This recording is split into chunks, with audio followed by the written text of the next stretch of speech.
नमस्कार। कक्षा 10वीं की पाठ्यपुस्तक क्षितिज भाग 2 के काव्यखंड के पाठ 2 राम लक्ष्मण परशुराम संवाद,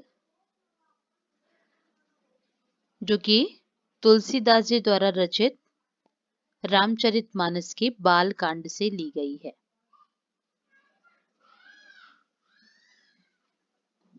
इसका भावार्थ समझने से पहले हम लोग इसके प्रसंग को जान लें कि सीता के स्वयंवर के समय जनक जी द्वारा जो उसकी शर्त रखी गई थी कि शिव के धनुष को जो तोड़ेगा उसी से सीता का स्वयंवर होगा, और राम के द्वारा शिव के धनुष को तोड़े जाने पर परशुराम जो शिव के परम भक्त थे, यह समाचार मिलने पर कि शिव का धनुष तोड़ दिया गया है, वो भी उस सभा में पहुंचे और क्रोधित होने लगे। क्रोधित हुए। इस पर राम, लक्ष्मण और परशुराम जी के बीच में जो भी बातचीत हुई, जो भी संवाद हुआ, उसका इसमें चित्रण है। नाथ शंभु धनु भंज निहारा, हुई है क्यों एक दास तुम्हारा। यानी परशुराम जब क्रोधित होकर उस सभा में पहुंचे तो इस पर रामचंद्र जी परशुराम को संबोधित करते हुए बोले, हे नाथ, हे स्वामी, शंभु धनु यानी शिव जी के धनुष को, शंभु यानी शिव जी, धनु यानी शिव जी का धनुष, भंजनिहारा तोड़ने वाला, भंजनिहारा यानी उसका भंजन करने वाला, उसे तोड़ने वाला, हुई है क्यों एक दास तुम्हारा, आपका ही कोई एक सेवक होगा, आपका ही कोई एक दास होगा। इस पर आये सुकाह कहिए किन मोही, सुनि रिसाए बोले मुनि को ही। परशुराम जो क्रोधी मुनि के रूप में विख्यात थे, रिसाई यानी गुस्सा होते हुए बोले कि तुम व्यर्थ में मुझे मोहित मत करो, व्यर्थ में मुझे समझाने की कोशिश मत करो कि जिसने भी शिव के धनुष को तोड़ा है वह मेरा दास है। क्योंकि जो दास है, जो सेवक है, सेवक सो जो करे सेवकाई, यानी सेवक तो वह होता है जो सेवा का कार्य करता है। सेवकाई यानी जो सेवा का कार्य करता है वह सेवक होता है, ना कि अरि करनी करी करिए लड़ाई। अरि यानी शत्रु, यानी जो सेवक है उसका कार्य सेवा का कार्य करना होता है, और जो शत्रु है वह लड़ाई का कार्य, लड़ाई यानी लड़ाई झगड़े का कार्य करता है। और जिसने भी शिव के धनुष को तोड़ा है वह मेरा शत्रु है, मुझसे लड़ाई का काम कर रहा है, इसलिए वह सेवक हो ही नहीं सकता। इसलिए सुनहु राम, हे राम सुनो, जे ही शिव धनु तोड़ा, जिसने भी इस शिव के धनुष को तोड़ा है वह सहस बाहु सम सो रिपु मेरा, वह सहस्त्र बाहु के समान मेरा शत्रु है। सहस्त्र बाहु यानी वह राक्षस जिसकी सहस्त्र भुजाएं थी और जिसका वध परशुराम जी ने किया था। परशुराम जी कह रहे हैं कि जिसने भी शिव के धनुष को तोड़ा है वह सहस्त्र बाहु के समान मेरा रिपु अर्थात शत्रु है। इस अनुच्छेद के प्रश्न में यह भी आपसे पूछा जा सकता है कि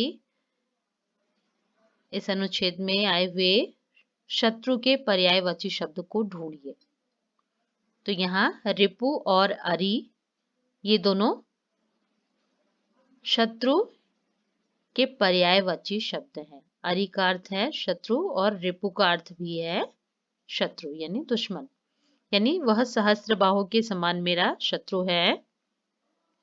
इसलिए सो यानी इसलिए बिलगाओ बिहाई समाजा, इस समाज से उसे विलग कर दो यानी अलग कर दो। न तो मारे जई हैं सब राजा, नहीं तो उस एक के कारण जिसने भी शिव के धनुष को तोड़ा है सभी राजा मारे जाएंगे। जब परशुराम जी ने ऐसा कहा कि उस एक के कारण सभी राजा मारे जाएंगे, यहाँ जितने भी सभा में उपस्थित राजा हैं वो सब मारे जाएंगे। सुनि मुनि वचन लखन मुस्काने, मुनि अर्थात परशुराम जी के ऐसे वचन को सुनकर के लक्ष्मण मुस्कुराने लगे, हंसने लगे और बोले परसुधरहि अवमाने, और परसुधरहि यानी फरसे को धारण करने वाले अर्थात परशुराम जी की ओर अवमाने अवज्ञा की दृष्टि से देखते हुए बोले, बहुधनु ही तोरी लरिकाई, हमने अपने लरिकाई यानी बचपन में बहुत सारी छोटी छोटी धनुहियां तोड़ी हैं, बहुत सारी हमने छोटे छोटे धनुष तोड़े हैं। कबहु न असरिस कीन्ही गोसाई, लेकिन हे गोसाई, हे स्वामी, आपने कभी भी इतना क्रोध नहीं किया, रिस यानी क्रोध नहीं किया। यही धनु पर ममता के ही हेतु, फिर इस धनुष विशेष पर आपको इतनी ममता किस कारण से है? हेतु यानी कारण से है। किस कारण से आपको इस धनुष पर इतनी अधिक ममता है, इतना अधिक लगाव है? जब लक्ष्मण ने ऐसा कहा तो सुनि रिसाई कह भृगुकुल केतु, भृगुकुल केतु यानी भृगुवंश में ध्वजा के समान, परशुराम जी भृगुवंशी थे और भृगुवंश में ध्वजा के समान थे, इसलिए यह परशुराम के लिए प्रयोग किया गया। यानी सुनि रिसाई कह भृगुकुल केतु, भृगुकुल में ध्वजा के समान परशुराम जी क्रोधित होते हुए बोले, रिसाई यानी गुस्सा होते हुए बोले।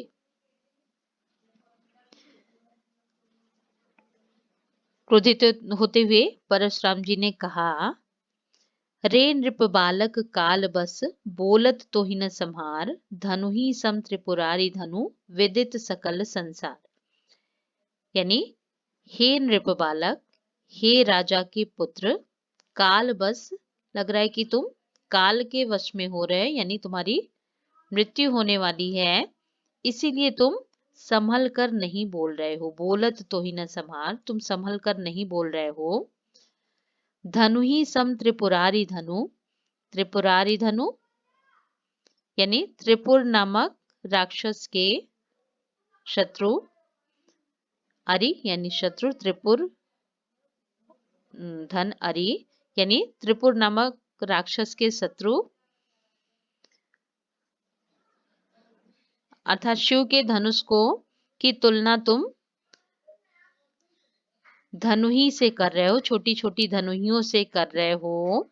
धनुही तोरी लरिकाई, धनुहियों से कर रहे हो जिसे सारा संसार जानता है। यानी परशुराम जी क्रोधित होते हुए कह रहे हैं कि हे राजकुमार, लग रहा है कि तुम मरने वाले हो, तुम्हारी मृत्यु निकट है, जो संभल कर नहीं बोल रहे हो और इस शिव के धनुष की तुलना सामान्य धनुहियों से कर रहे हो। सम ये उपमा अलंकार का वाचक शब्द है, इसलिए इसमें धनु ही सम त्रिपुरारी धनु, इसमें तुलना की जा रही है, इसलिए इसमें उपमा अलंकार है।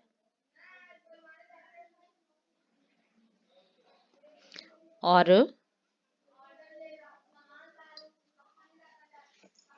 जहां एक ही वर्ण दो या दो से अधिक बार आए वहां अनुप्रास अलंकार होता है। तो आप लोग इन चौपाइयों में देखिए, जहां भी एक वर्ण दो या दो से अधिक बार आए वहां अनुप्रास अलंकार होगा। जैसे सेवक सो जो करे सेवकाई, सवर्ण की आवृत्ति, इसलिए इसमें अनुप्रास अलंकार होगा। सेवक सो जो करे सेवकाई, और सहस बाहु सम सो रिपु मोरा, इसमें भी स स स ये वर्ण 3 बार आ रहे हैं, इसलिए अनुप्रास अलंकार होगा। बिलगाई बिहाई वर्ण की आवृत्ति, यानी जहां भी एक वर्ण 2 या 2 से ज्यादा बार आए उसमें अनुप्रास अलंकार होगा।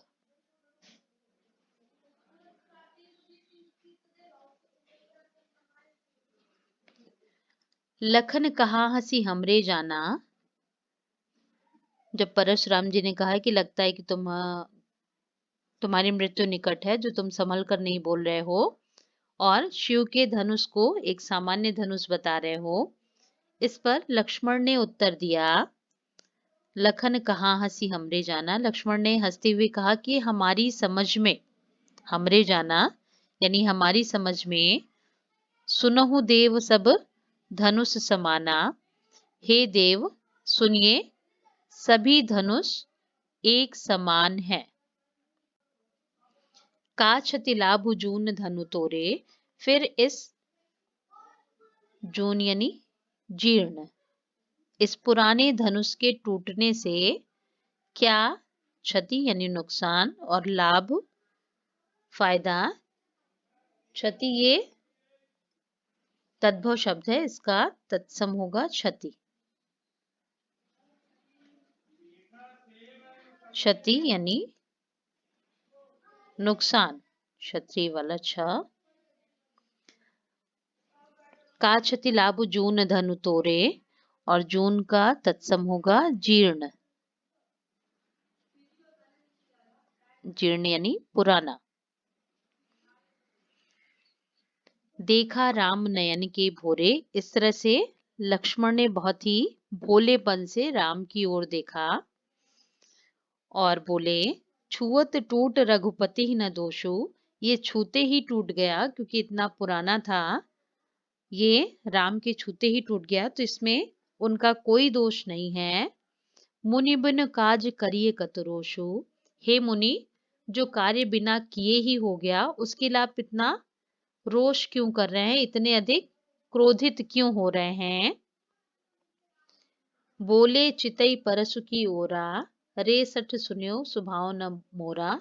इस पर परशुराम जी अपने परसु अर्थात फरसे की ओर देखते हुए बोले, चितई यानी देखते हुए बोले, रे सठ सुन्यो स्वभाव न मोरा, हे दुष्ट लगता है तुमने मेरे स्वभाव के बारे में नहीं सुना है। अब परशुराम जी अपनी विशेषता को बताते हुए कह रहे हैं, बालक बोल बधौ नहीं तो ही, मैं तुम्हें बालक समझ करके तुम्हारा वध नहीं कर रहा हूं। बधौ नहीं तो ही यानी तुम्हें नहीं मार रहा हूं, तुम्हारा वध नहीं कर रहा हूं। शायद इसीलिए केवल मुनि जड़ जाने ही मोही, तुम मुझे एक सामान्य मुनि समझ रहे हो, केवल एक जड़ मुनि समझ रहे हो। अब वो अपनी विशेषताओं को बताते हुए कह रहे हैं कि उनकी विशेषताएं क्या हैं। बाल ब्रह्मचारी अति कोही, परशुराम जी कह रहे हैं कि मैं बाल ब्रह्मचारी हूं और अत्यंत क्रोधी हूं। बाल ब्रह्मचारी अति कोही, विश्व विदित क्षत्रिय कुलद्रोही, और ये सारा संसार जानता है, विश्व विदित यानी ये सारा संसार जानता है कि मैं क्षत्रिय कुल का नाश करने वाला हूँ, क्षत्रिय कुल का द्रोही हूँ।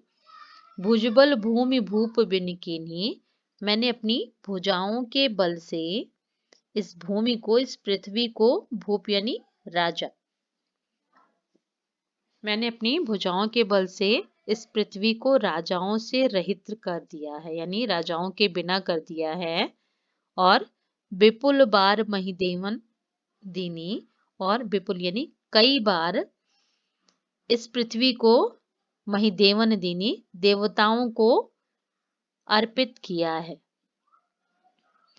सहस बाहुभुज छेद निहारा, और मेरा ये जो फरसा है वह सहस्त्र बाहु की भुजाओं को काटने वाला है, उसका छेदन करने वाला है। परसु बिलोक महीप कुमारा, महीप यानी राजा। हे राजकुमार, महीप कुमारा, हे राजा के पुत्र, हे राजकुमार, मेरे इस फरसे को देखो जो कि सहस्त्र बाहों की भुजाओं को काटने वाला है। इसलिए मातु पितहि जनि सोच बस करसि महिष किशोर, गर्भन के अर्भक दलन परसु मोर अति घोर। इसलिए तुम अपने महिष किशोर, महिष यानी राजा, महीप और महिष ये पर्यायवाची शब्द हैं। महिष किशोर यानी हे राजकुमार, तुम अपने माता और पिता को, मातु पिता ही जनि सोच बस करस महिष किशोर, हे राजकुमार तुम अपने माता और पिता को सोचने के लिए विवश कर रहे हो, सोचने के लिए मजबूर कर रहे हो। क्यों मजबूर कर रहे हो? क्योंकि मेरा ये जो फरसा है जिसने सहस्त्र बाहों की भुजाओं को भी काट दिया है, ये तुम्हें बालक समझ करके, बालक बोली बधाओ नहीं तो ही, तुम्हें बालक समझकर बहुत देर तक नहीं छोड़ने वाला है। क्योंकि मेरा ये जो फरसा है बहुत ही निर्दयी है, निष्ठुर है। उस फरसे की निष्ठुरता को बताते हुए कह रहे हैं कि यह इतना निष्ठुर है, इतना निर्दयी है कि गर्भन के अर्भक दलन परसु मोर अति घोर। मेरा ये जो फरसा है, जो परसु है, वह इतना निष्ठुर है कि जो गर्भ में पल रहे बालकों को भी मारने में अत्यंत कुशल है। यानी परशुराम ने पृथ्वी को जब क्षत्रियों से रहित किया था तो उस समय उन्होंने उन बालकों का भी वध कर दिया था जो गर्भ में पल रहे थे। इसलिए वो अपने फरसे की क्रूरता का बखान करते हुए कह रहे हैं कि वो इतना निष्ठुर है कि तुम्हें बालक समझकर बहुत देर तक नहीं छोड़ने वाला है, क्योंकि ये गर्भ में पल रहे बालकों को मारने में भी अत्यंत कुशल है।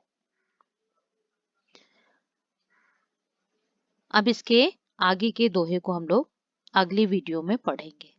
धन्यवाद।